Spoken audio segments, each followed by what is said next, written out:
제21장 그리스도는 마음을 다루심.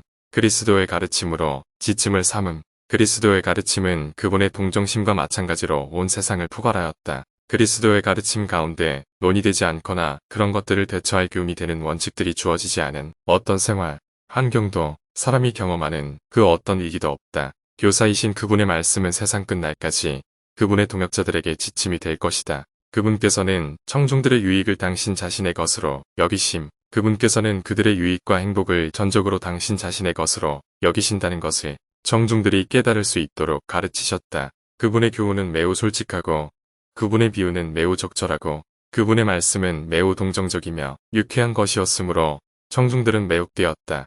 그분께서는 인간의 마음에 숨은 활동을 이해하심.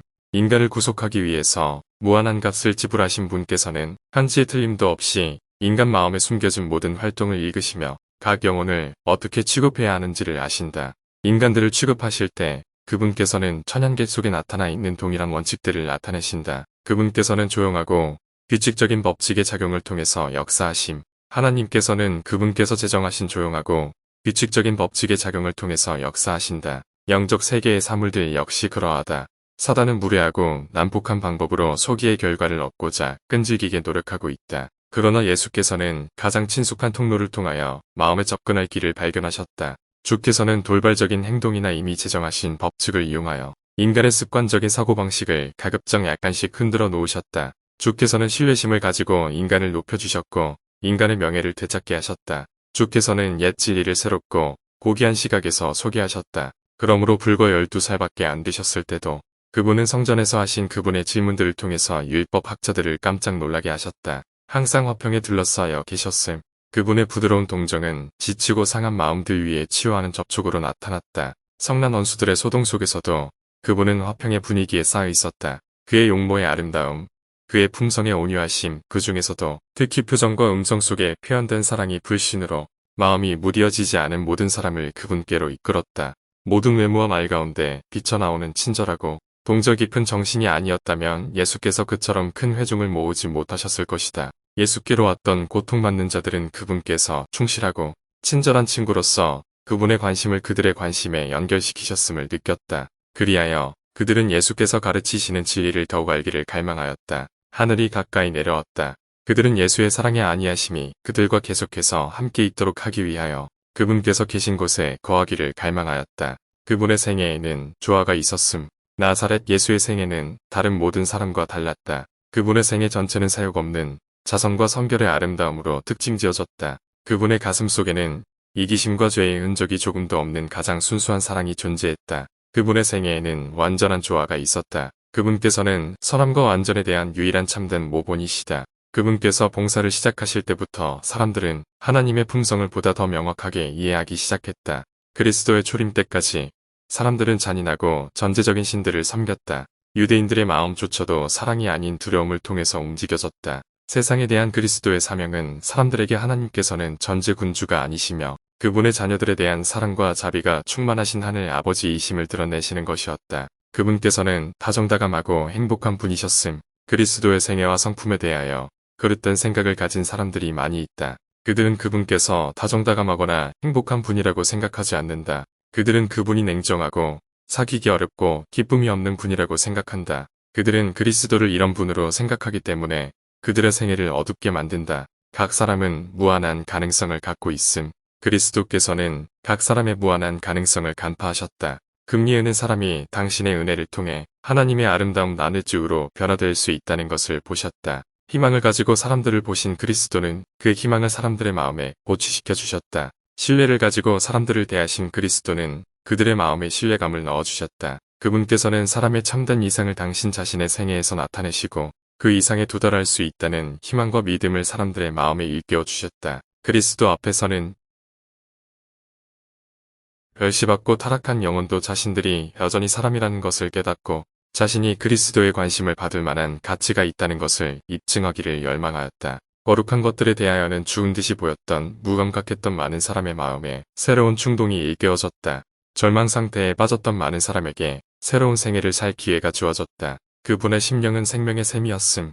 예수께서는 눈물을 흘리셨을 망정 결코 미소는 짓지 않으셨다고 흔히들 말한다. 우리 구주께서는 진실로 슬픔의 사람이셨다. 그분은 슬픔이 무엇인지 아셨다. 왜냐하면 그분은 자신의 마음을 인간의 모든 슬픔을 향하여 여셨기 때문이다. 그분의 생애는 고통과 염려로 그늘져 있었지만 그분의 영은 결코 꺾이지 않았다. 그분의 얼굴은 슬픔과 불평의 모습은 조금도 없었고 평화스러운 평온의 모습을 지니고 있었다. 그분의 마음은 생명의 샘이었으며 어디로 가시든지 그분은 안식과 평화, 환희와 기쁨을 가지고 다니셨다. 그리스도께서는 결코 조급하지 않으셨음. 그리스도께서는 자신의 생애를 통하여 그분의 거룩한 가르침을 실천하셨다. 그분께서는 열성적이었지만 결코 조급하지 않으셨다. 그분께서는 완고함이 없는 언행일치의 태도와 연약함이 없는 자비와 감상주의적인 태도가 없는 친절과 동정을 나타내셨다. 그분께서는 대단히 사교적이셨지만 절제된 위엄을 지니고 계셨으므로 온당치 못한 무람 없는 행위는 용납되지 않았다. 그분께서는 절제의 생활을 하셨지만 결코 완고하거나 궁극적인 생활은 하지 않으셨다. 그분께서는 이 세상에 동화되지 않으셨고 미천한 자들의 필요에도 무관심하지 않으셨다. 그분은 만민의 필요를 다 알고 계셨다. 편견을 가진 사람들의 마음을 다루려면 기지가 필요됨. 그의 인해의 기별들은 청중들이 누구냐에 따라 거기 맞추어서 말씀되었다. 그는 곰핍한 자를 말로 어떻게 도와줄 줄을 아셨다. 이는 그가 가장 매력적인 방법으로 진리의 보화를 사람들에게 전할 수 있도록 그의 입술에 은혜가 부어졌기 때문이었다. 그는 편견을 가진 사람들을 대면하시고 그들의 관심을 끄는 신뢰들을 사용하셔서 그들을 놀라게 하는 기질을 갖고 계셨다. 그분께서는 인간의 비애의 가장 낮은 곳까지 다가가심. 그분께서는 영혼들이 곁길로 나가 방황하고 있는 모든 길을 누비고 다니셨다. 그분은 인간의 비애와 불행의 가장 낮은 곳까지 다가가셨다. 마음에 작용하는 사단의 권세와 싸우라. 그분 그리스도께서는 인간의 마음에 작용하는 사단에 기만하는 권세를 보시고 이 땅에 오시기로 약속하셨다. 그분께서는 왕관을 내려놓으시고 최고 지휘권을 놓으셨고 왕복을 벗으시고 온 하늘의 총사령관으로서의 그분의 영광의 보좌에서 내려오셔서 그분의 신성을 인성으로 깊이심으로써 인성으로 인성과 접촉할 수 있게 하셨다. 그분께서는 인성을 취하시고 모든 인간에게 닥치는 모든 시련과 고난을 견디시고자 바로 이 세상에 내려오셨으며 아담의 수치스러운 실패와 타락을 만회하실 수 있도록 이곳에서 이런 유혹들과 씨름하시고 아담이 쓰러졌던 그 지경을 통과하셨다. 우리의 대속주, 우리의 보증인으로서 인성을 쓰신 그분께서는 우리가 붙잡는 것만으로도 특권이 될 뿐 아니라 무한한 능력이 되는 바로 그 소망을 부여잡으셨다. 이렇게 하심으로 우리의 구주께서는 원수의 유혹들을 정복하셨고 승리를 얻으셨다. 누구를 위하여 그렇게 하셨는가?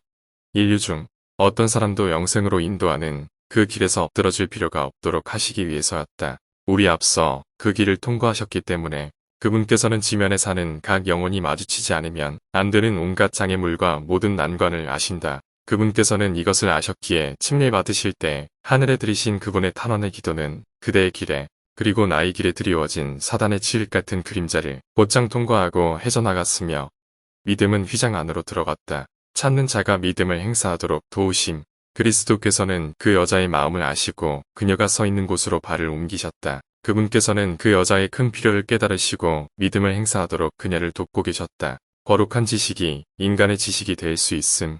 거룩한 지식이 인간의 지식이 될 수 있다. 모든 목회자는 그리스도의 교수 방법을 면밀히 연구해야 한다. 그들은 그분의 교훈들을 받아들여야 한다. 20명 중 한 사람도 그리스도의 봉사의 아름다움, 그 진정한 정수를 알고 있지 못하다. 그들은 그것을 찾아내야 한다. 그렇게 되면 그들은 그분의 가르침에 풍성한 열매들을 얻게 될 것이다. 그들은 그 가르침을 온전히 그들의 생활과 실천 속에 엮어 넣음으로써 그리스도께서 그분의 교훈들 속에 포함시키셨다. 사상들과 원칙들이 그들의 가르침 속에 포함되게 될 것이다. 그 진리는 꽃이 피고 가장 고상한 종류의 열매를 맺을 것이다. 일꾼 자신의 마음도 뜨거워질 것이다.